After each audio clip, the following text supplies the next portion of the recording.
कहानी इश्क तुम्ही से। बारिश का मौसम था, आज दिन भर ही बारिश होती रही। मैं अपना काम खत्म करके घर को निकल पड़ा, जिसमें मैं अकेला ही रहता हूँ। घर पहुँचते पहुँचते 7 बज चुके थे। फ्रेश होकर कॉफ़ी बनाई और टीवी खोलकर बैठ गया। 9 बजे तक डिनर करूंगा और अगले दिन इसी रूटीन को फॉलो करने के लिए शरीर को बिस्तर को सौंप दूंगा। बारिश रात होने के साथ तेज हो गई। मैंने एसबड़ी ही बंद करके खिड़की के पर्दे खोल दिए। अचानक बिजली चमकती, अंधेरे कमरे में उजाला हो जाता और फिर रोशनी खिड़की तक सीमित रह जाती। मेरी आंख लगे। अभी कुछ घंटे ही बीते थे कि किसी ने दरवाजे पर दस्तक दी। नाइट बल्ब बुझा पड़ा था, शायद पावर कट हुआ था। हाथ में मोबाइल टॉर्च था। मैं लिविंग रूम में आ गया और पूछा, कौन? मैं पाखी, आपके सामने वाले फ्लैट में रहती हूँ, थोड़ी हेल्प चाहिए। जवाब आया। मैंने टाइम देखा, रात के 2:30 बज रहे थे। दरवाज़ा खोल टॉर्च लड़की के चेहरे पर मारते हुए मैंने कहा, बोलो। मेरी फ्रेंड बाथरूम में गिर गई है, उसे हॉस्पिटल लेकर जाना है। पावर कट हुआ है, इसलिए लिफ्ट नहीं चल रही। मैं गार्ड के पास गई थी, पर वो शराब के नशे में था। हम हॉस्पिटल चले जाएंगे, आप बस नीचे तक जाने में हेल्प कर दीजिए। पाखी ने कहा। कुछ पल में वहीं खड़ा विचार करता रहा और फिर कहा, ठीक है, और उसके साथ चल पड़ा। हम कमरे में पहुंचे। कमरे में अंधेरा था। एक लड़की कुर्सी पर बैठी दर्द को सहने की कोशिश कर रही थी। किस पैर में लगी है? मैंने उसके करीब जाकर पूछा। दाएं पैर में। उसने धीरे से जवाब दिया। ठीक है, हॉस्पिटल चलते हैं, कहकर मैं उसकी बाईं ओर आ गया। उसने अपना हाथ मेरी गर्दन में डाला और कुर्सी से उठ गई। हम सहारे से सीढ़ियों की तरफ चल पड़े। पाखी एक हाथ से टॉर्च थामे हुए थी और दूसरे हाथ से अपनी सहेली को। हम सीढ़ियों के पास पहुंचे। सीढ़ियां ऐसी नहीं थी कि एक साथ 3 लोग उतर सके। देखो, यहाँ से इस तरह उतर पाना संभव नहीं है, अंधेरा भी है, तो हम में से किसी एक को तुम्हें गोद में उठाना होगा, मैंने सुझाव दिया। लेकिन दोनों में से किसी का कोई जवाब नहीं आया। यार, मुझे गलत मत समझना, लेकिन मुझे इसके सिवाय और कोई तरीका समझ नहीं आ रहा है। बाकी तुम लोग कुछ और आसान बता सको तो मैं मदद कर सकता हूँ। मैंने उन दोनों को खामोश देखकर कहा, नहीं नहीं, कोई प्रॉब्लम नहीं है, आपको जैसा सही लगे आप करिए, बस हम हॉस्पिटल पहुंच जाएं। पाखी ने जवाब दिया और कुछ सीढ़ियां आगे बढ़कर टॉर्च दिखाने लगी। मैंने झुककर उस लड़की को गोद में उठा लिया। उसका वजन किसी बच्चे की तरह था। उसकी कमर एकदम पतली थी। मेरी उंगलियां उसके ठंडे शरीर पर धंसी हुई थीं। उसका जिस्म इतना नर्म था कि मुझे लग रहा था मेरे सख्त हाथों से कहीं उसे और भी चोट न लग जाए। नीचे देखते हुए मैं सीढ़ियां उतरने लगा। उसके बाल रह रहकर मेरे चेहरे पर आ जाते। मैं उन्हें फूंककर दूर करने की कोशिश करता और वो लड़की सॉरी कहते हुए अपनी गर्दन झटककर उन्हें मेरे चेहरे से दूर हटाने की। जल्द ही हम नीचे आ गए। पूर्वी, तू रुक, मैं स्कूटर लेकर आती हूँ। पाखी ने नीचे आते ही कहा, यार, चेयर पर तो बैठा नहीं जा रहा था, स्कूटर पर कैसे बैठूंगी? देखो, तुम लोग परेशान मत हो, मैं कार से तुम्हें हॉस्पिटल छोड़ देता हूँ। वैसे भी इतनी रात में कैसे जाओगे? उन दोनों की बात सुनकर मैंने कहा था, नहीं, हम चले जाएंगे। पूर्वी ने जवाब दिया, अच्छा, खड़े तो तुमसे हुआ नहीं जा रहा, स्कूटर पर चली जाओगी, कहकर मैं गाड़ी निकाल लाया था और फिर हम हॉस्पिटल में थे। कुछ देर बाद पता चला कि पूर्वी के राइट लेग और राइट हैंड दोनों पर फ्रैक्चर था। पूर्वी को महीने भर के लिए प्लास्टर चढ़ाया जाना था। घर वापस आते आते हमें आसमान पर लालिमा दिखने लगी थी। सुबह नींद देर से खुली। मैं नाश्ता किए बगैर ही ऑफिस के लिए निकल पड़ा। जाते जाते एक नज़र सामने फ्लैट पर डाली। दरवाज़ा बंद था। शायद दोनों लड़कियां अब तक सो रही थीं। सारा दिन ऑफिस में ऊँघता रहा। शाम वापस आकर कपड़े बदले और कॉफ़ी बनाने लगा। फिर जाने क्या सूझा कि एक और कप निकाल उसमें भी कॉफ़ी डाली। फ्लैट लॉक किया और दूसरी तरफ के फ्लैट के बाहर था। दरवाज़ा खुला हुआ था। मैंने दरवाजे पर नॉक किया। कौन? आवाज़ आए, अथर्व, कल रात वाला। मैंने जोर से कहा, अंदर आ जाए। इस बार उसने मुझे पहचान लिया था। पूर्वी लिविंग रूम में फर्श पर बिछे गद्दे में दीवार से टिककर बैठी थी। हाय! मुझे देखते ही उसने उठने की कोशिश की। पाखी घर पर नहीं है क्या? मैंने कॉफ़ी का कप उसकी ओर बढ़ाकर पूछा। नहीं, वो बाहर गई है। पूर्वी ने कप थाम लिया था। हम बातें करने लगे। उसने बताया कि वो एक कंपनी में जॉब करती है। उसने ये भी बताया कि वो उत्तर प्रदेश के लखनऊ शहर से 60 किलोमीटर दूर एक गांव से है। हम बातें कर ही रहे थे कि पाखी आ गई। वो भी हमारे साथ ही बैठ गई। मैं वहीं था जब मैंने उन दोनों के चेहरे पर कुछ उलझन के भाव देखे और पूछ बैठा, कोई परेशानी है क्या? छोटी सी बात यह है कि पूर्वी को घर जाना है, क्योंकि यहाँ अकेले 30 दिन कैसे रहेगी। मैं छुट्टी भी लूंगी तो ज्यादा से ज्यादा 3 दिन, और फिर मेरे बगैर इसका यहाँ रहना संभव नहीं। लेकिन किसी भी ट्रेन में रिजर्वेशन मिल नहीं रहा है। पाखी ने बताया उस वक्त उनकी समस्या का हल मेरे पास भी नहीं था। अगले दिन ऑफिस से आकर एक बार फिर मैं पूर्वी के फ्लैट पर था। पाखी आज भी नहीं थी। वैसे कुछ हुआ तुम्हारे घर जाने का? मैंने कॉफी पीते हुए सवाल किया। कुछ नहीं, तत्काल में भी देखा पर मिला नहीं और अब सिर्फ एक वीक बाद की जो सीट है उसी में टिकट कराया है। एक वीक अकेले रह लूंगी, लेकिन कल से पाखी का ऑफिस जाना जरूरी है। वैसे कल से मेरी एक वीक की छुट्टियां शुरू हो रही हैं। तुम कहो तो मैं पाखी की जगह आ जाया करूंगा। मैंने कल शाम ही घर जाते सोच लिया था कि मैं ऑफिस से छुट्टी लूंगा और पूर्वी के साथ रहूंगा। नहीं, छुट्टी आपने अपनी खातिर ली है, मैं आपकी और हेल्प नहीं ले सकती। उसने कहा ही था कि पाखी आ गई, किसको छुट्टी मिल रही है। उसने पूर्वी की आवाज सुन ली थी। मैंने उसे अपनी बात बताई। सच ऐसा हो सकता है क्या? मेरी छुट्टी वाली नकली कहानी सुन पाखी ने खुश होते हुए कहा, हाँ, अगर पूर्वी को कोई परेशानी न हो तो। पूर्वी को क्या परेशानी होगी? नहीं पाखी, अथर्व ने छुट्टी अपने लिए ली है।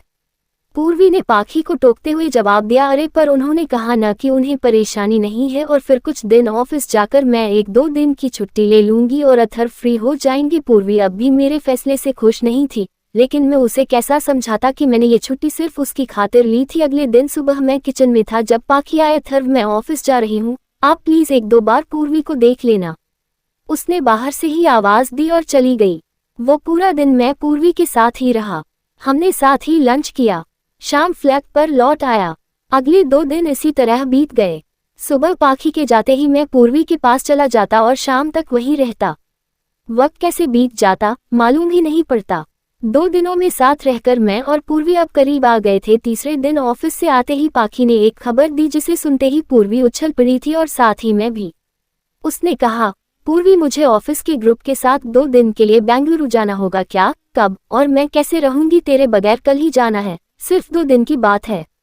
अगले दिन मैं आ जाऊंगी पाखी, लेकिन मैं कैसे रहूंगी अकेले? यार मेरे मन से थोड़ी जा रहे हैं और अथर्व तो दिन भर तेरे साथ ही रहते हैं। बस रात की बात है, थोड़ा मैनेज कर लेना, फिर मैं आ जाऊंगी। अथर्व प्लीज एक लास्ट हेल्प और कर दो, वापस आते ही मैं पक्का छुट्टी ले लूंगी। एक लास्ट हेल्प प्लीज। पाखी ने रुआसी सूरत बनाकर कहा। अरे कोई बात नहीं, मैं वैसे भी खाली ही हूँ, तुम आराम से जाओ। अगले दिन सुबह 6 बजे पाखी चली गई। 7 बजे तक मैं पूर्वी के फ्लैट पर था। वो बेडरूम में अब तक नींद में थी। मैंने उसे जगाया नहीं और लिविंग रूम में न्यूज़पेपर पढ़ने लगा। कुछ देर बाद पूर्वी जाग गई। Good morning. मैंने बेडरूम के दरवाजे के करीब जाकर कहा था, आप इतनी सुबह यहाँ? और पाखी कहाँ है? वो तो 6 बजे ही चली गई। तुम सो रही थी तो जगाया नहीं। ये पाखी भी न बताकर तो जाती। मेरी बात सुन। उसने बेड से उतरने की कोशिश करते हुए खुद से कहा। मैंने आगे बढ़कर उसे थाम लिया और वॉशरूम में छोड़ आया। कुछ देर में वो बाहर आए। मैंने उसे उसके फर्श वाले गद्दे पर बैठने में मदद की और दोनों के लिए चाय बना लाया। दोपहर रोज की ही तरह बीत गई। शाम तेज बारिश होती रही। दिन के बाद मैं कुछ देर उसके साथ बैठा रहा और फिर मेरा वापस जाने का टाइम हो गया। मैंने उसे बेडरूम पहुंचाने में मदद की, गुड नाइट कहा और दरवाजा बाहर से लॉक करके आ गया।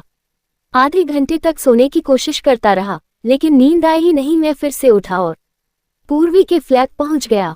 दरवाजा खोल अंदर आया ही था कि पूर्वी ने सहमी हुई आवाज में पूछा, कौन? शायद वो अब तक सोई नहीं थी। मैं हूं। वो अब मेरी आवाज से मुझे पहचानने लगी थी। नींद नहीं आई, इसलिए यहाँ आ गया। तुम सो जाओ, मैं यही बाहर हूँ। Thank you Atharva. मैंने कोई जवाब नहीं दिया और लिविंग रूम के फर्श पर बिछे गद्दे पर जाकर लेट गया। रात नींद खुलने पर मैंने जाकर उसे देखा। वो सुकून से बिना किसी डर के सो रही थी। सुबह मैंने उसे चाय बनाकर दी। दोपहर तक उसके बाल खुलकर बिखर गए थे।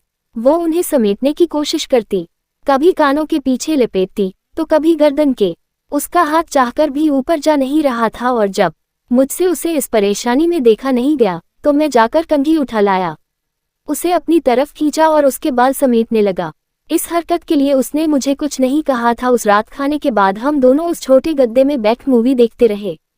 वो मुझसे सटकर बैठी थी, मेरा हाथ उसके हाथ से टकरा रहा था। वो भी उसे दूर न करती। कुछ देर बाद मैंने उसे बेडरूम में पहुंचाया और बाहर आकर सो गया। अगले दिन पाखी वापस आ गई। आज रात मैं अपने बिस्तर पर उल्टा पलटता रहा, लेकिन नींद तो उस फर्श वाले बिस्तर पर टिकी थी। सुबह आंख देर से खुली। पूर्वी के पास जाने को मैं जल्दी ही तैयार हो गया। दरवाजे के नजदीक पहुंचा ही था कि पाखी दिख गई। अथर्व, मैं तुम्हारे ही पास आ रही थी, ये बताने कि आज से मैंने छुट्टी ले ली है और तुम आराम कर सकते हो। उसकी बात का मैंने कोई जवाब नहीं दिया और मुड़कर वापस आ गया। अब भी मेरी 2 दिन की छुट्टी बाकी थी। वो सारा दिन मैंने सोकर बिताया और शाम होते ही पूर्वी से मिलने पहुंच गया। पूर्वी अपनी जगह पर थी। मुझे लगा आप बाहर चले गए, आए भी नहीं सारा दिन। मुझे देखते ही उसने शिकायती नजरों से कहा, घर पर बहुत काम था इसलिए 2 दिन बाद मेरी छुट्टियां खत्म हो गई। सुबह होते ही ऑफिस चला गया। वापसी में पाखी ने बताया कि दोपहर पूर्वी अपने घर चली गई है। मैं उसे आखिरी बार मिल भी नहीं सका था। जिंदगी फिर उसी पुराने ढर्रे पर लौट आई थी। हर दिन ऑफिस से वापस आते ही नजर सबसे पहले सामने वाले फ्लैट पर जाती। दरवाजा बंद रहता, कभी अंदर से तो कभी बाहर से। रोज रात सोचता कि पूर्वी को कॉल करूं, पूछूं कि उसकी तबीयत कैसी है, वो वापस कब आएगी, पर फिर इसी उधेड़बुन में सो जाता। महीना बीत गया। एक शाम ऑफिस से घर पहुंचा तो देखा कि पूर्वी के फ्लैट का दरवाजा खुला हुआ था। अंदर से आवाजें आ रही थीं। पैर अपने आप ही उस तरफ मुड़ गए। पाखी और पूर्वी साथ बैठे बातें कर रही थी। अथर्व, मुझे देखते ही पूर्वी अपनी जगह से उठी और मेरे करीब आए। उसका प्लास्टर खुल चुका था। मैं उसे ऐसे देख रहा था जैसे मैंने पहली बार किसी लड़की को चलते हुए देखा हो। बैठोगे नहीं? अब तक मुझे खड़े देख पूर्वी ने कहा। मैंने बैग नीचे रखा और चुपचाप बैठ गया। कुछ देर में पाखी बहाने से बाहर चली गई। एक बार फिर हम दोनों फर्श पर बिछे गद्दे पर बैठे थे। आपने मुझे मिस किया? पूर्वी ने मेरी तरफ देखकर पूछा। नहीं, ऑफिस से टाइम ही नहीं मिला। और तुमने? मैंने सच छिपाते हुए कहा। मैंने तो आपको बहुत मिस किया। जब जब मम्मी बाल बांधती थी तो आपकी याद आ जाती थी। मैंने पूर्वी से डिनर के लिए पूछा। उसने हाँ कर दी। कुछ देर बाद हम दोनों एक रेस्टोरेंट की टेबल में आमने सामने बैठे थे। पूर्वी ब्लैक कलर के बॉडीकॉन ड्रेस में बेइंतहा खूबसूरत लग रही थी। उसने बालों को जूड़े में बांध रखा था। उफ, मेरी नजर उससे हट ही नहीं रही थी। पूर्वी को चोर नजरों से देखते और बातें करते खाना खत्म हो गया और हम घर को निकल पड़े। सोसाइटी पहुंचकर मैंने गाड़ी लगाई और दोनों लिफ्ट की तरफ चल पड़े। हमारे हाथ टकरा रहे थे। मैंने अपनी छोटी उंगली उसकी छोटी उंगली में फंसा दी। उसने भी बदले में वैसा ही किया था। अब तक ये साफ हो गया था कि पूर्वी भी मुझे पसंद करती है। मैं अचानक से रुका और कहा, पूर्वी, मैंने झूठ कहा था। मैंने तुम्हें बहुत मिस किया। अच्छा, तो फिर छिपाया क्यों? डर रहा था इसलिए। मेरे लिए छुट्टी ले सकते हैं, मेरी रखवाली कर सकते हैं, फर्श पर सो सकते हैं, लेकिन बताने से डरते हैं। तुम्हें खोने से डरता हूँ पूर्वी। कहीं मेरे सच कह देने से तुम नाराज न हो जाओ। मैं तुमसे बहुत प्यार करता हूँ। प्यार तो हम भी आपसे बहुत करते हैं। सच पूर्वी? हाँ अथर्व, उसने कहा और मेरे नजदीक आ गई। मैंने उसे बाहों में भर लिया। अचानक तेज बिजली चमकी और बारिश होने लगी। दूर आसमान में भी शायद 2 लोग गले मिल रहे थे। मैंने उसके बाल खोल दिए, उसके होठों पर अपने होठों की एक छाप छोड़ दी। उसका चेहरा सफेद से लाल हो गया था। खुशी हम दोनों की आंखों में तैर रही थी। लाइट थी, लिफ्ट चल रही थी, फिर भी मैंने उसे गोद में उठा लिया और तीसरी मंजिल के लिए सीढ़ियां चढ़ने लगा था।